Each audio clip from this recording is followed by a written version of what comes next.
बिस्मिल्लाहिर्रहमानिर्रहीम। नाज़रीन, hit story के साथ मैं हूं शमशाद मांगट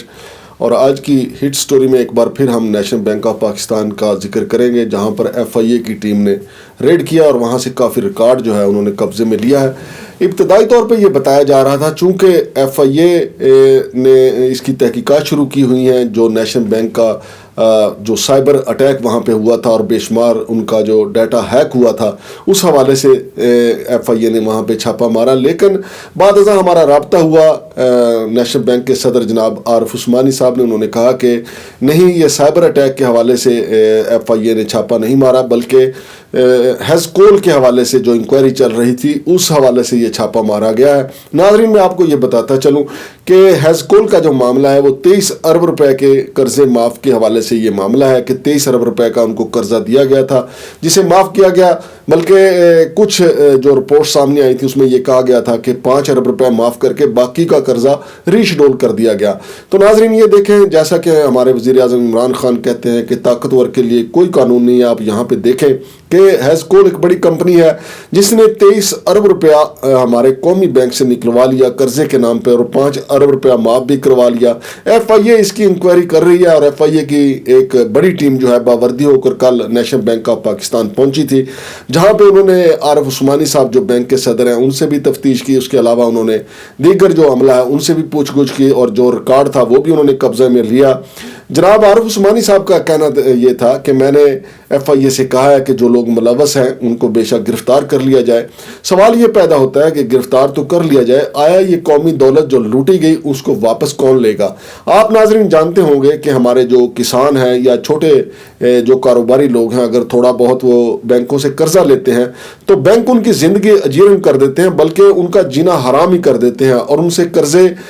इस तरीके से बाज़ोर बाजू लिए जाते हैं, पुलिस के जरिए वापस लिए जाते हैं कि या तो वो कर्जों की अदायगी से पहले मर जाते हैं या फिर वो कर्जे उतारते उतारते मर जाते हैं। लेकिन यहाँ पे आप देखें कि नेशनल बैंक ऑफ पाकिस्तान के साथ ये पहला मौका नहीं है। इससे पहले भी बड़े बड़े मगरमच्छों ने यहाँ से पैसे लिए और फिर वापस देने की बजाय माफ़ी करवा लिए। अब हेज़कोल आप देखते होंगे कि मोटरवे पे, GT रोड पे इनके बड़े बड़े पंप्स आपको लगे हुए नजर आते हैं, बज़ाहिर कैसे खुशहाल नजर आते हैं, लेकिन कौमी दौलत इन्होंने नेशनल बैंकों से हासिल की और फिर उसके जरिए उन्होंने ये पेट्रोल पंप्स लगाए हैं। तो ये एक कौमी दौलत लूटने का तरीका। तो जनाब वज़ीर आज़म का जो माकूला है कि अगर बड़े लोगों को छोड़ना है तो फिर छोटे डाकुओं को भी छोड़ देना चाहिए। अगर हेज़कोल को छोड़ना है तो फिर मैं समझता हूँ कि वज़ीर आज़म साहब अगर छोटे कारोबारी लोगों को, छोटे काश्तकारों को जिन्होंने कर्जे लिए हैं, अगर उनके कर्जे माफ़ कर दिए जाएं तो वो वज़ीर आज़म के और मौजूदा हुकूमत के मद्दा हो जाएंगे। चूँकि मैंने अपनी आंखों से देखा है कि काश्तकार जो हैं वो छोटे छोटे 1-2 लाख का कर्जा लेते हैं, लेकिन फिर ज़री तरक्याती बैंक के जो मकामी अहलकार होते हैं उनकी फसलों में जो तबाही मचाते हैं, फिर उनसे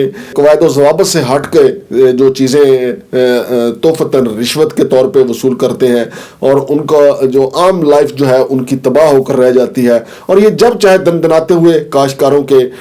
डेरा जात पे जाके, उनके घरों पे जाके बैठ जाते हैं और बहाना यही करते हैं कि हम कर्जों की अदायगी के लिए आए, कि हमें फौरी तौर पे कर्जे माफ़ किए जाएं। लेकिन दूसरी तरफ देखें कि नेशनल बैंक ऑफ पाकिस्तान उसको शीरे मादर समझ के लूटा जा रहा है और इनके खिलाफ जब तक एक्शन नहीं होगा, जब तक इनसे रिकवरी नहीं होगी तो बात नहीं बनेगी। हमारा टारगेट सिर्फ आसिफ अली जरदारी या मियां नवाज शरीफ साहब ही नहीं होने चाहिए। ये जो सियासत नहीं करते बड़े बड़े कारोबारी लोग, लेकिन वो पैसे निकलवा लेते हैं मुख्तलिफ बैंकों से और फिर माफ़ करवा लेते हैं, ये भी हमारा टारगेट होना चाहिए। क्योंकि सिर्फ सियासतदानों को मुर्दे इल्ज़ाम ठहराना दुरुस्त बात नहीं है। ये जो वाइट कॉलर मगरमच्छ है इन पे नजर रखनी होगी और इनसे पैसे उगलवाने होंगे। तो FIA ने काफी रिकॉर्ड वहां से कब्जे में लिया है और यह भी कहा जा रहा है कि FIR का अंदराज जो है वो जल्द हो जाएगा और मजीद गिरफ्तारियां भी तवक्को है। अलबत्ता कल जो खबर चल रही थी उस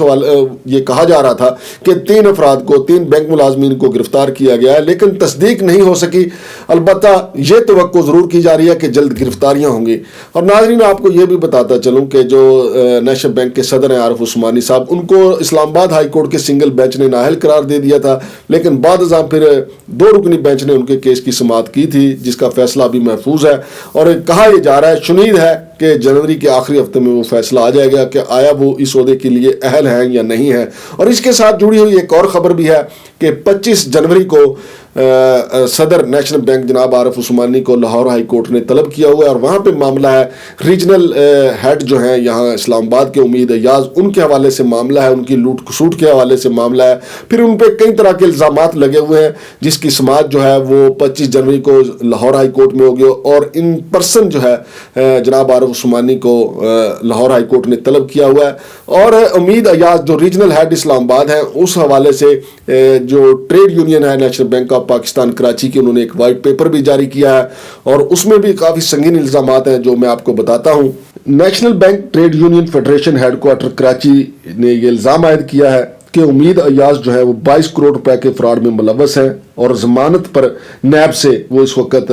رہا ہیں اور آزادی کی زندگی بسر کر رہے ہیں، لیکن آزادی کے ساتھ ساتھ وہ نیشنل بینک کے مراد اور تنخواہیں بھی وصول کر رہے ہیں، اور بینک کے بطور ریجنل ہیڈ پوسٹنگ کی شرائط پر پورا نہیں اترتے، یعنی کرائٹیریا پر ہی نہیں اترتے اور اس کے اہل ہی نہیں ہیں۔ اور اسی طرح ان کی کرپشن کے دستے راست مینیجر محمد اسلم ورک جو کہ ایمن آباد موڑ برانچ میں بوگس لونی کے کیس میں سزا یافتہ ہیں، اور بینک کی لوٹی گئی رقم کی کوئی ریکوری بھی نہیں ہوئی۔ امید ایاز کی قیادت میں ماجد ارشد نے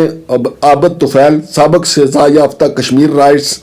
بٹ فلور میں سول لائنز برانچ سے سزا یافتہ کو اپنی لوٹ مار کے لیے کاموں کی برانچ میں تعینات کیا، اور مینیجر عابد طفیل نے سول لائنز طرز پر انصاف رائٹس ٹریڈرز کو 2 کروڑ روپے کا قرضہ جاری کیا جو کہ سول لائنز کی طرز پر ڈوب گیا، اور بینک کو یہ لوٹی گئی رقم ابھی تک واپس نہیں مل سکی۔ ان کی بدعمالیوں کی وجہ سے بینک کو اب تک کروڑوں روپے کا نقصان ہو چکا ہے۔ ماجد ارشد پھر شیخو پورہ میں بطور ریجنل بزنس کام کر رہا ہے۔ مزید جو انکوائری آفیسرز انکوائری پر آتے ہیں اور انہی کے مہمان ہوتے ہیں جن کی انکوائری مقصود ہوتی ہے، TADA وصول کرتے ہیں، اور اکثر کو گوجرانوالا کے تکہ بوٹی اور چڑے کھرا کر مرضی کی رپورٹ دیتے ہیں۔ امید ایاز جو کہ 22 کروڑ کے فراڈ میں نیب سے ضمانت پر رہا ہے کہ ہیڈ آفس انتظامیہ میں مقدس گائے کے طور پر پیش کر رہی ہے، جبکہ دوسری طرف ادارے اور ملک و قوم کو اپنی بدعنوانیوں کے ذریعے کروڑوں روپے اربوں روپے کا نقصان پہنچانے والے مافیا کو بے نقاب کرنے والے نواز عوان کو متذکرہ کرپشنز کی نشاندہی کرنے پر ریوارڈ سے نوازنے کی بجائے مسلسل سزائیں دی جا رہی ہیں۔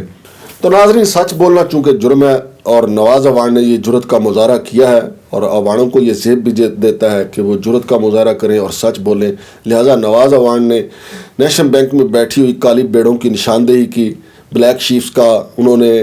چہرہ بے نقاب کیا، تو اس وجہ سے انہیں سزائیں بھگت رہے ہیں، وہ مختلف قسم کی ان کے لیے سزائیں تجویز کی گئی ہیں۔ اور دوسری طرف امید ایاز جو ہیں وہ چہتے ہیں بینک انتظامیہ کے، چونکہ وہ لوٹ مار کرتے ہیں، خود بھی کھاتے ہیں، دوسروں کو بھی کھلاتے ہیں، تو یہ ساری صورتحال ہے۔ ناظرین، جیسا کہ میں نے آپ کو بتایا کہ صدر نیشنل بینک عارف عثمانی کو اگر نیک نامی کمانی ہے تو ان کو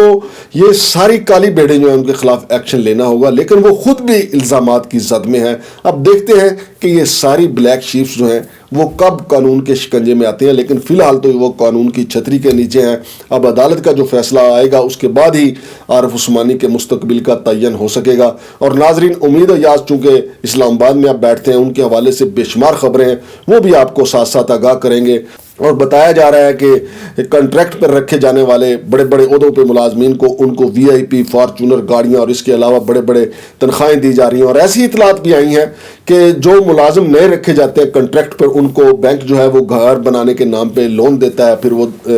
بینک کو بھی چھوڑ جاتے ہیں اور لون بھی واپس نہیں دیتے۔ یہ ایک نیا سکینڈل ہے، وہ میں بعد میں آپ کو بتاؤں گا، یہ ساری تفصیلات کون کون سے وہ لوگ ہیں لوٹ مار کرنے والے، اس کی تفصیلات بعد میں بتاؤں گا۔ شمشاد مانگٹ کو فی الحال اجازت دیجیے، اللہ حافظ۔